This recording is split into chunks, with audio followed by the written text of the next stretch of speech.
ओम नमः शिवाय। नमस्कार दोस्तों, स्वागत है आप सभी का हमारे चैनल भक्ति ज्ञान में। दोस्तों, आज मैं आपको शिव महापुराण की कथा का श्रवण करा रहा हूँ। आप सभी भक्तजन इस कथा को श्रद्धा पूर्वक मन लगाकर सुने। भगवान शिव आप सभी की मनोकामनाएं पूर्ण करेंगे। नारद जी ने हंसकर कहा, हे पिता, अब आप अपने विष्णु जी के एवं शिव जी के लोकों का वर्णन कीजिए। यह सुनकर ब्रह्मा जी भगवान सदाशिव का ध्यान धरकर बोले, हे पुत्र, मेरे लोक का नाम सत्यलोक है।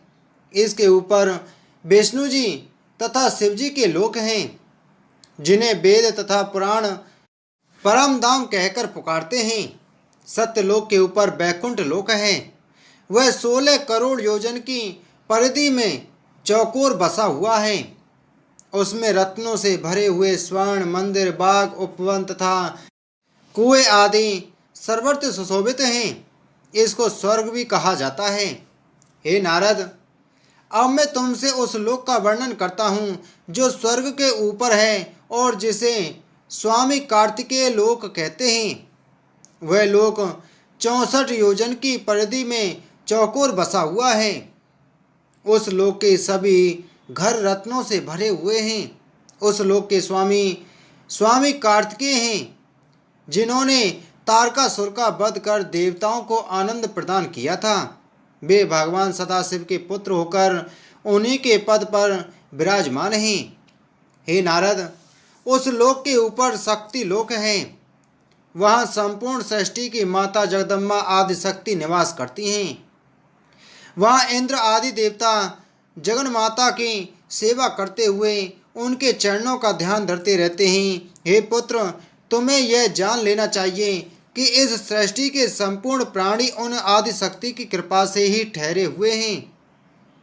वे जगदम्बा भगवान की अर्धांगिनी हैं। उन्हीं के अंश द्वारा मेरी पत्नी ब्राह्मणी विष्णु जी की अर्धांगिनी लक्ष्मी एवं स्वाहा, स्वधा, सिद्धा, विश्वा तथा इंद्राणी भी उत्पन्न हुई हैं।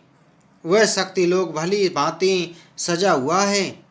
हे नारद, शक्ति लोक के ऊपर शिव लोक है।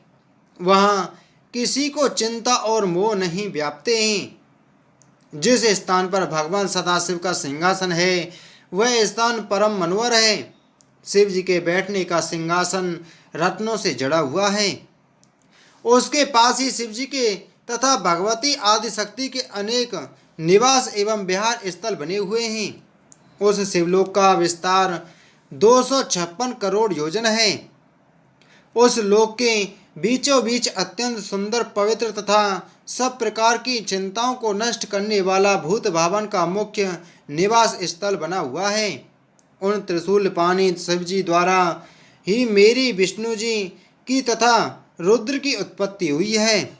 वे सबके स्वामी, स्वाधीन तथा एक रूप हैं। उसी शिवलोक में शिव जी की श्रेष्ठ गौशाला बनी हुई है, जिसे गोलोक कहकर पुकारा जाता है। उसके स्वामी श्री कृष्ण जी तथा श्री राधिका जी हैं।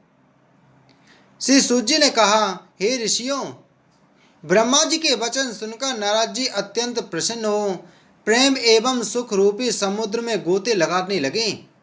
फिर प्रेम पूर्वक इस प्रकार बोले, हे ब्रह्मा जी, आपने जो शिवलोक को सर्वोत्तम स्थान देकर उसका वर्णन किया, उसे सुनकर मुझे बहुत प्रसन्नता हुई है। परंतु मेरे मन में एक संदेह उत्पन्न हुआ है। मैंने सुना था कि शिवजी का स्थान कैलाश पर्वत पर है तथा जो शिवपुरी में जाता है उसे कैलाश की प्राप्ति होती है, न कि किसी अन्य स्थान की। इसलिए आप मुझे यह बताइए कि जो शिवजी कैलाश में निवास करते हैं, क्या वे वही शिवजी हैं जिनका कि आप वर्णन करते हैं अथवा कोई दूसरे हैं? नारद जी का प्रश्न सुनकर ब्रह्मा जी बोले, हे नारद, अब मैं तुम्हें सब हाल विस्तार पूर्वक बताता हूँ। जो परब्रह्म सगुण रूप शंकर हैं और उनकी इच्छा से शक्ति द्वारा शिवानी हुई, वे ही ब्रह्म शिव अपनी शक्ति द्वारा संसार की सृष्टि करते हैं। मैं उनके लोक काशी, ब्रह्मपुर तथा आनंद वन का वर्णन कर चुका हूँ। अब अपनी शंका का समाधान सुनो। जब मैं शिव जी की आज्ञानुसार सृष्टि उत्पन्न कर चुका, तब मैंने उन महाप्रभु से प्रार्थना की कि हे प्रभु, अब आप भी सगुण रूप अंगीकार करके आइए। यह सुनकर शिव जी बोले, हे ब्रह्मा, हम नियत समय पर अवश्य ही आएंगे। जिस प्रकार तुम अब हमारे नाम आदि देखते हो तथा जैसे हमें वह सब अपने अवतार में प्रकट करेंगे। शिव जी यह कहकर अंतर्ध्यान हो गए। इसके पश्चात शिव जी निश्चित समय पर प्रकट होकर मेरी इच्छा की पूर्ति के लिए कैलाश पर्वत पर उपस्थित हुए तथा गौरी जी को अपने से पृथक करके स्वयं कठिन तपस्या करते हुए त्रैलोक्य का पालन करने लगे। अब मैं उस कथा का विस्तार से वर्णन करता हूँ जिस कारण शिव जी कैलाश पर्वत पर आए। जिस कथा का अब मैं वर्णन करता हूँ वह कल्प भेद के कारण दूसरे प्रकार से है। अर्थात मैंने शिव जी की आज्ञा अनुसार संसार को उपजाया और 14 लोक उपलोक द्रुपदपुरी एवं कपिला को, जिन्हें देखने से मन प्रसन्न होता है तथा जहाँ काली मृत्यु रूप से बैठी है, प्रकट किया। पापनाशनी गंगा के तट पर पापों को हरने वाला कपिल मुनि का पवित्र आश्रम था। उसी स्थान पर यज्ञदत्त नाम के एक ब्राह्मण का जन्म हुआ। यज्ञदत्त यज्ञ शास्त्र में बहुत ही योग्य था। उसको वहाँ के राजा ने बहुत सा धन दिया। वह वाग्मी, शुद्ध हृदय, शीलवान, वेदों में निपुण, परम उपकारी उदार तथा शिवजी का परम भक्त था।